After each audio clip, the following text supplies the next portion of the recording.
ሰላም መጠና ይስጥልን እንደምቆይታችኋል። የጎልጎል ሚዲያ ቻናላችን ቤተሰቦች ወቅታዊ መረጃዎች ይዘን ብቅ ብለናል። ቻናላችን ላይክ፣ ሼር፣ ሰብስክራይብ ያድርጉ። ዛሬ በጠዋት በራያ አላማጣ ተደጋጋሚ የድሮን ጥቃት ተካሂዷል። ጥቃቱ የተፈጸመው ዛሬ ነሐሴ 4 ቀን ከጠዋቱ 2 ሰዓት ሲሆን ሰፊ የሆነ ከባድ ውዝግብን አስነስቷል። ጥቃቱ የተፈጸመው በፌዴራል መንግስት የአየር ኃይል ሲሆን በሁለተኛ ደረጃ ትምህርት ቤት አቅራቢያ የተካሄደ ይህ ጥቃት የጥቃቱ ኢላማ በአካባቢው የሚገኘው የጦር ሰራዊት 26 ክፍል እንደሆነ የሚነገርለት እስከ 4 የሚደርሱ የድሮን ጥቃቶች መፈጸማቸው ተጠቁመዋል። ስንት ሰዎች እንደሞቱ ወይም እንደቆሰሉ ግልጽ ባይሆንም በተጨማሪ በሲቪሎች ወይም በታጠቁ ኃይሎች ላይ ስለደረሰ ጉዳት ምንም ዝርዝር መረጃ አልወጣም።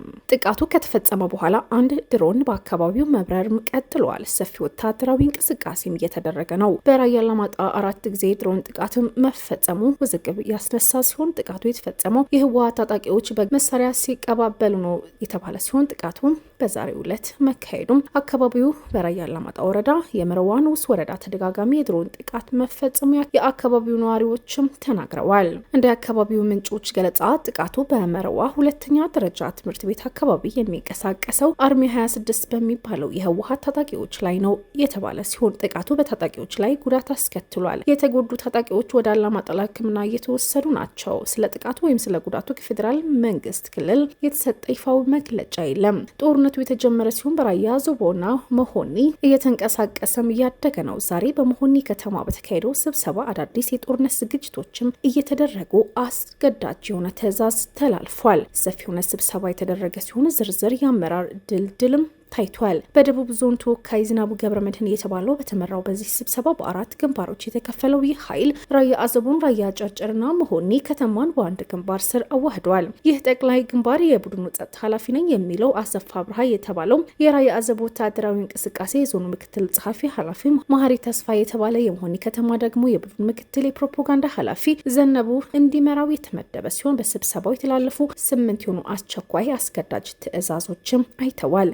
እነዚህ አስገዳጅ ትዕዛዞች የተባሉት የሰው ኃይል ስምሪት ማለትም በራያ አዘቦ 400 የሚሆኑ ታጣቂዎች፣ አክቲቪስቶችና የተወሰኑ ባለሀብቶች በአስቸኳይ እንዲደራጁ፣ ተግባራቸው ትጥቅና ስንቅ ማቅረብ፣ የቆሰሉ ማንሳትና የሞቱት የወደቁት መቅበር እንዲሁም ተወስነዋል። ሌላኛው ልዩ ተልዕኮ ከ25 እስከ 30 አባላት ያሉት ልዩ የጸጥታና የመገናኛ ኮሙኒኬሽን የተቋቋመ ሲሆን ይህ ኃይል ነሐሴ 7 ቀን 2018 በራያ አዘቦ የወረዳው ሚሊሻ ጽሕፈት ቤት ሪፖርት በማድረግ ስራው በይፋ እንዲጀምርም ታዟል። ሌላኛው ትራንስፖርት ሲሆን ለመቻሬ ግንባር ውሃ የሚያመላልሱ የውሃ ቦቴዎችም በአስቸኳይ እንዲዘጋጁ ተወስነዋል። የአመራሩ አመጋገብ በተመለከተ የወረዳው አመራሮች ከዛሬ ጀምሮ ምግባቸው ከ05 በተወሰናላቸው ጥበቃ ባለው ካምፕ ብቻ እንዲመገቡ በዛሬው በተካሄደው ሰፊ የሆነ ስብሰባ የተሰጠ ትዕዛዝ ሲሆን ስብሰባዎች በአካባቢው የሚደረጉ ማንኛውም ስብሰባዎች ከቀን ወደ ማታ ምሽት እንዲዘዋወርም ትዕዛዝ ተሰጥቷል። የነዳጅ አቅርቦትን በተመለከተ ለራያ አዘቦ 1000 ሊትር ለመሆኒ ከተማ ደግሞ 3000 ሊትር ነዳጅ ካለማጣ ከተማ በአስቸኳይ ተገዝቶም ለታጣቂ አዛዞችና ለአመራሩ በስርዓት እንዲከፋፈል ተዳደርና ሎጂስቲክስና የህዝብ ዘረፋ ለራያ አዘቦ ወረዳ የሚሆን የእንስሳትና የምግብ አቅርቦት እስከ ነሐሴ 10 ድረስ እንዲሰበሰብ የ20 ግመል 10 አህያ 10 በቅሎ 100 በሬ እንዲሁም 1050 ፍየልና በግ በአካባቢው ህዝብ እንዲሰበሰብ ታዟል። በተለይ ለመቃብር ቁፋሮ የሚሆኑ ቁሳቁሶች እንደ መጥረቢያ፣ ዶማ፣ አካፋ፣ መዶሻና የመሳሰሉት የቁፋሮ መሳሪያዎች የሟችን አስክሬን ለመቅበር በአስቸኳይ እንዲሰበሰቡ ትዕዛዝ እንደተላለፈ ከዛ ቦታ ያገኘነው መረጃ የሚያመለክት ነው። በሌላ ዜና ባለፈው ሳምንት ቅዳሜ ካጋጠመው የሸረሪና ውጊያ በተጨማሪ በአላማጣ የተፈጠረው ውጥረት የተፈናቃይ ጎርፍ ማስከትሏል። ከወራት በፊት ጀምሮ ለጦርነት የሚደረገው ዝግጅትና አስገዳጅ ወታደራዊ ምልመላ በመሸሽ ወደ ቆቦ ከተማ የሚገቡ ተፈናቃዮች ቁጥርም እየጨመረ ነው። ሙሉውን ውይይት እየጨመረ ነው። በተለይም ባለፈው ሳምንት ቅዳሜ ሐምሌ 25 ቀን ጀምሮ የህወሓት የኢትዮጵያ መንግስት ወታደሮች ሸረሪና ውስጥ ውጊያ ገጥመው እንደነበር የተዘገበ ሲሆን ውጊያው ሸሽተው በመቶዎች የሚቆጠሩ ሰዎች ወደ ሱዳን መግባታቸው የተዘገበ ነው። በውጊያው ስለተገደሉና ስለቆሰሉ ሰዎች የሚወጡ ተቃራኒ ዘገባዎች አሁን እንደቀጠሉ ናቸው። ከቅዳሜው ውጊያ ከወራት በፊት ጀምሮ ለጦርነት የሚደረገው ዝግጅትና አስገዳጅ ወታደራዊ ምልመላ በመሸሽ ወደ ቆቦ ከተማ የሚገቡ ተፈናቃዮች ቁጥርም እየጨመረ ይገኛል። በዛሬው ዕለትም በጠዋት በራያ አላማጣ ተደጋጋሚ የድሮን ጥቃቶች መፈጸሙን ተከትሎ ከሰፊ የሆነ ውዝግብ ያስነሳ ሲሆን ሰዎች ዳግመኛ ወደ ጦርነት ገብተናል በማለት ሰፊ እንቅስቃሴም እየተደረገ ነው። በተለያዩ ከተሞች በትግራይ ክልልም የወጣቶች በኃይል እየታፈሱ እንደሚገኙ የሚያመለክት መረጃ እየወጡ ሲሆኑ በትግራይ ዋና ከተማ የሆነችው መቀሌ ከተማ ከፍተኛ የሆነ የአፈሳ እንቅስቃሴ እንዳለ ምንጮቻችን አረጋግጠዋል።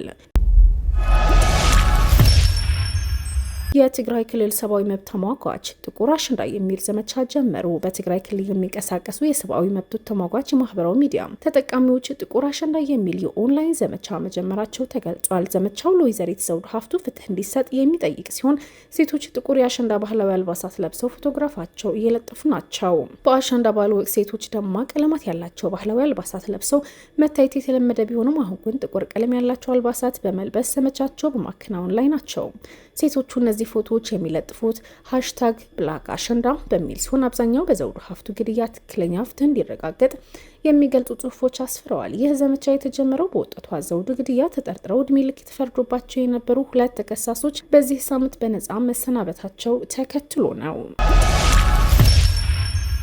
አምባሳደር ጀነራል ባጫ ደበሌ የተጻፈውና የኢትዮጵያ ብሔራዊ ደህንነት ስጋቶች አጉልቶ የሚያሳየው ዛሬ የወጣው ወቅታዊ ትንተና የኤርትራ መንግስትና የህወሓት ጽንፈኛ አጀንዳ ፈጥረውታል ባሉት አደገኛ ጥምረት ላይ ከባድ ትችት ሰንዝሯል። ይህ የትንተና ጽሁፍ ኢትዮጵያ ከፕሪቶሪያዊ ሰላም ስምምነት ወዲህ ለ2 ዓመታት ያሳየችው ስትራቴጂካዊ ትዕዛዝ እያበቃላት መሆኑ በማስጠንቀቅ ዓለም አቀፍ ማህበረሰብ ለጉዳይ አስቸኳይ ትኩረት እንዲሰጠው አሳስቧል። እንደ ጀነራል ባጫ ማብራሪያም ኦገስት 3 ቀን 2026 የኤርትራ መንግስት ከፍተኛ የጦር አዛዦች የኢትዮጵያ ድንበር ጥሰው ወደ ዛላምበሳ ከተማ በመግባት የኤርትራን ባንዲራ በአደባባይ አውለብልበዋል። ይህ ክስተት በማህበራዊ ሚዲያ በስፋት እየተሰራጨ ሲሆን የኢትዮጵያ ሉዓላዊና የግዛት አንድነት በግልጽ የጣሰ ድርጊት መሆኑ ተገልጿል። ከዚህ ባሻገር ከ3 ቀናት በኋላ ነሐሴ 6 2026 ታንኮችና የከባድ የጦር መሳሪያዎች ያካተተ የኤርትራ ጦር ወደ ሰሜን ኢትዮጵያ በተለይ ወደ ትግራይ ክልል መግባቱም ጽሁፍ አረጋግጧል። እነዚህ ድርጊቶች ነጠላ ክስተቶች ሳይሆኑ የኤርትራ መንግስትና በህወሓት ውስጥም ጽንፈኛ አንጃ ጽምዶ የሚል ስያሜ የፈጠሩት ጥምረት አካል መሆኑን የተመለከተ ይህ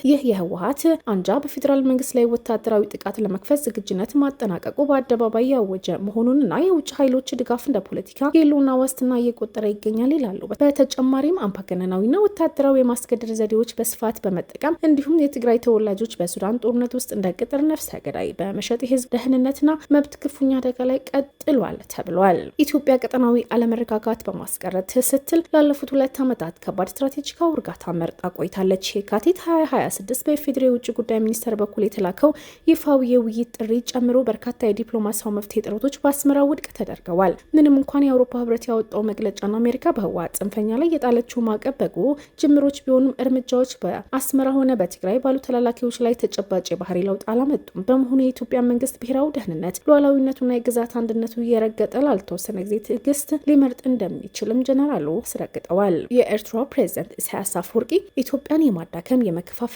በፖለቲካ ተጽዕኖ ስር የመዋል ረጅም ጊዜ ስትራቴጂ ምኞታቸውን እንዳልተውት ጀነራል ባጫ ደበሌ አጥብቀው የተቹ ሲሆኑ ይህ አይነቱ እኩይ ተግባር የሁለትዮሽ ግጭት ብቻ ሳይሆን አጠቃላይ የአፍሪካ ቀንድ የፖለቲካ መዋቅር በኃይል ለማናጋት የሚደረግ አደገኛ ሙከራ መሆኑ አስገንዝበዋል። በጽሁፉ የኤርትራ መንግስት የኢትዮጵያ ግዛት ውስጥ የሚንቀሳቀሰው ጦር በአስቸኳይ ካላስወጣና ጣልቃ ገብነቱ ካላቆመ የኢትዮጵያ ሉዓላዊነቷ ለማስከበር ራሷን ለመከላከል ህጋዊ መብቷን ለመጠበቅ እንደምትገደድ አስጠንቅቋል። ይህ አጸፋዊ እርምጃ ደግሞ ራሷ በኤርትራ ውስጥ መንግስት እስከ መፍረስና እስከ ከፋ የጅምላ ስደት የሚደርስ ቀውስ ሊፈጥር እንደሚችል አሳስበዋል።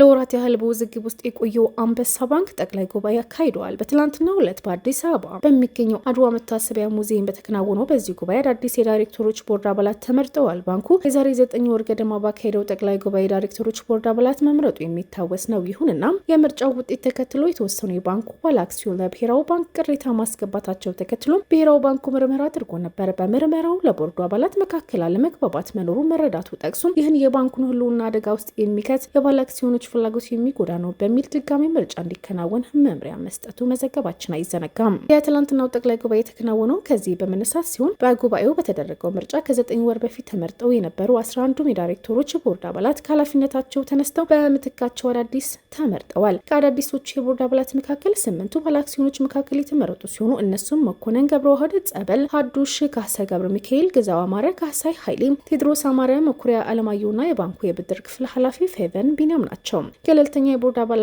በመሆን ኃይለማርያም ግዳይ፣ ኪሮስ ሀብቱ፣ አወት ብርሃኔ መመረጣቸው ተገልጿል። አዲሱ ቦርድ ስራ ከመጀመሩ በፊት ሊቀመንበር፣ ምክትል ሊቀመንበር እንዲሁም የኮሚቴ አባላትን እንደሚመርጥ ይጠበቃል። ከ9 ወር በፊት ተመርጠው የነበሩ የቦርድ አባላት በዚሁ ምርጫ ላይ ያልተካተቱ ብሔራዊ ባንክ እገዳ የጣለባቸው በመሆኑ የባንኩ ማኔጅመንት የአዲሱን ቦርድ ምርጫ ደግፎታል። ላለፉት 4 ዓመታት ባንኩ በፕሬዝደንትነት እየመሩ ያሉት አቶ ዳንኤል ተከስተ አዲሶቹ የቦርድ አባላት የካበተ ሙያዊ ልምድ፣ የትምህርት ዝግጅት ያላቸው መሆኑ ተጠቅሷል። ይህ ለባንኩ መልካም እድል ነው ያሉ ሲሆን ከምርጫው በኋላ ለፎርቹን ጋዜጣ በሰጡት መግለጫ ሲናገሩ ከአዲስ ቦርድ ጋር በመሆን የባንኩን እድገት ዘላቂ ስትራቴጂካዊ የተከለም እንዲሆን እናስችላለን የሚል ተስፋለን ያሉ ናቸው። ለዛሬው ያዝናቸው ወቅታዊ መረጃዎች እነዚህ ይመስሉ ነበር። ድጋሚ አዳዲስ መረጃዎች ይዘን ብቅ እንላለን። ቻናላችን ላይክ፣ ሼር፣ ሰብስክራይብ ያድርጉ።